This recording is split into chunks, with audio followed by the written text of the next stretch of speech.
નમસ્કાર વિદ્યાર્થી મિત્રો, આપ સર્વેની યુટ્યુબ ચેનલ એજ્યુકેશન વિથ મિતેશમાં તમારું હાર્દિક સ્વાગત છે.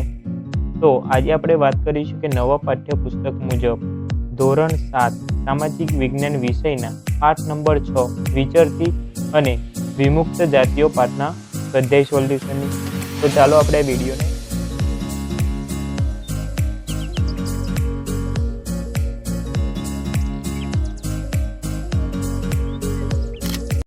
તો પ્રથમ પ્રશ્ન છે કે જોડકાઓ જોડો. તો આપણે અ વિભાગની વિગતોને બ વિભાગની વિગતો સાથે જોઈન્ટ કરવાની છે. તો પ્રથમ છે કે કાસંગ્યા. તો કાસંગ્યાનો સાચો જવાબ આવશે કે સૌંદર્ય પ્રસાધનનું સાધન.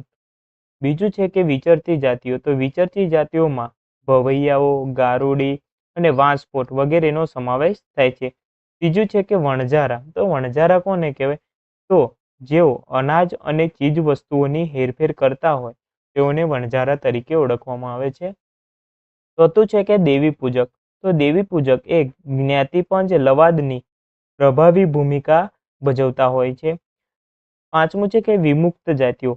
તો વિમુક્ત જાતિઓમાં જોઈએ તો મિયાણા છે, વાંધેર છે, ડફેર છે વગેરે છે તે વિમુક્ત જાતિઓમાં સમાવેશ કરવામાં આવે છે.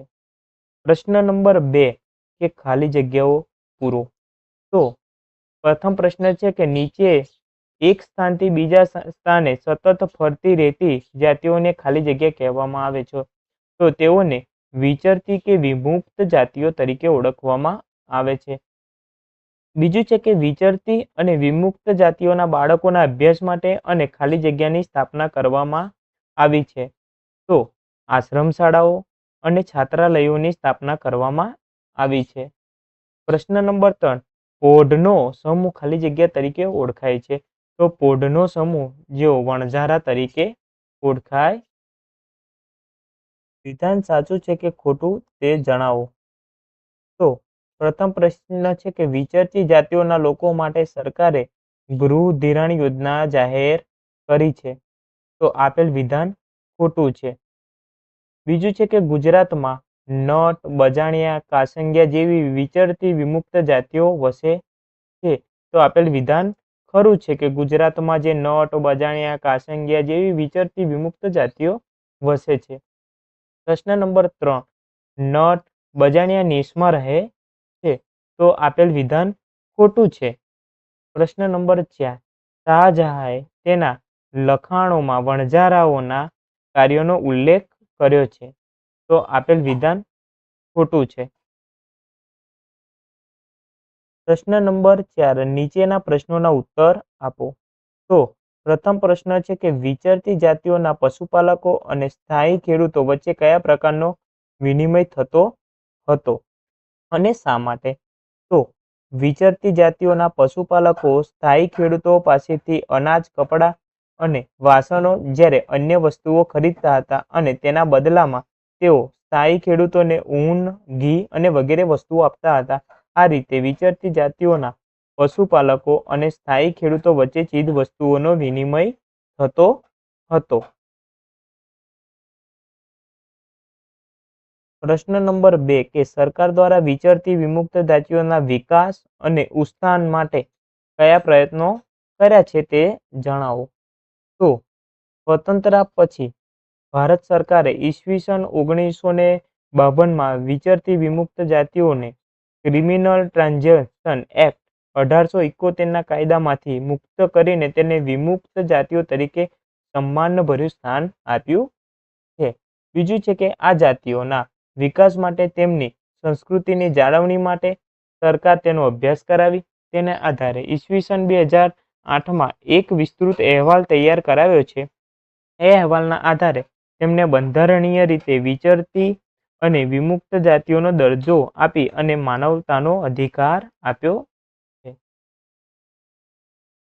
નેક્સ્ટ છે કે ભારત સરકારે વિચરતી વિમુક્ત જાતિઓ અતિ પછાત અને વધુ પછાત જાતિઓમાં મૂકી તેના વિકાસ માટે વિશિષ્ટ યોજનાઓ બનાવી છે.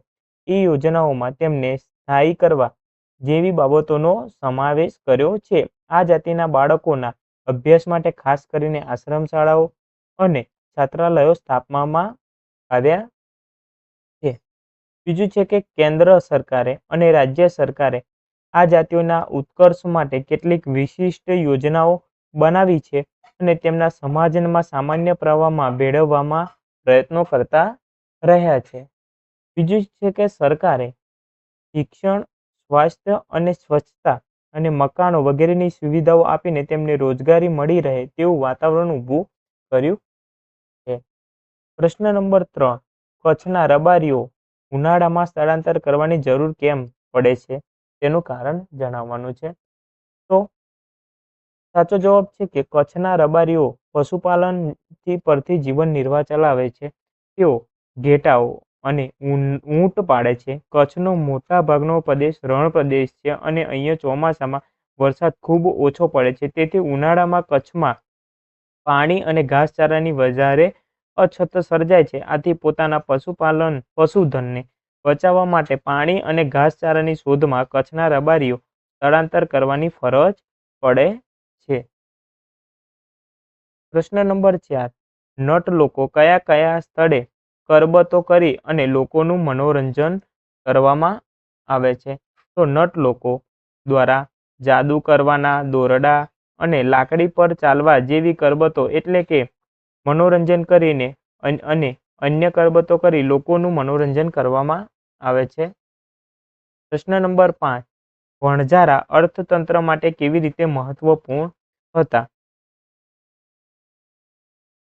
તો વણઝારા ભારતની વિચરતી જાતિઓમાં સૌથી અગત્યની જાતિ છે અને તેઓ દિલ્હી સલ્તનતના સુલતાન અલાઉદ્દીન ખિલજીના સમયમાં દિલ્હીના બજારો સુધી અનાજ અને ચીજવસ્તુઓ લાવવા માટે વણઝારાનો ઉપયોગ કરતા હતા. મુગલ બાદશાહ જહાંગીરના સમયમાં વણઝારાઓ બળદો પર અનાજ લાદીને શહેરોમાં વેચવા જતા હતા. યુદ્ધ દરમિયાન વણઝારાઓ બળદોની પોઠો દ્વારા મુઘલ સૈન્ય માટે અનાજ અને અન્ય માલ સામાન લાવતા હતા. તદુપરાંત વણઝારાઓ ભારતમાં અનેક ચીજવસ્તુઓ અને મધ્ય એશિયામાં લઈ જતા હતા. ત્યાંથી અનેક ચીજવસ્તુઓ ભારત લાવતા હતા. આમ તેઓ ભારત અને વિશ્વ વચ્ચે કડીરૂપ કામ કરતા હતા. આમ અનાજ અને જરૂરી ચીજવસ્તુઓ એક પ્રદેશમાંથી બીજા પ્રદેશ સુધી લાવવા લઈ જવાનું કામ કરીને વણઝારાઓ અર્થતંત્રમાં મહત્વપૂર્ણ ભૂમિકા ભજવતા હતા. થેન્ક યુ વિદ્યાર્થી મિત્રો. જો તમને વિડીયો પસંદ આવ્યો હોય તો લાઈક કરી દેજો, શેર કરી દેજો અને અમારી આ ચેનલને સબસ્ક્રાઈબ કરી દેજો. જય હિન્દ.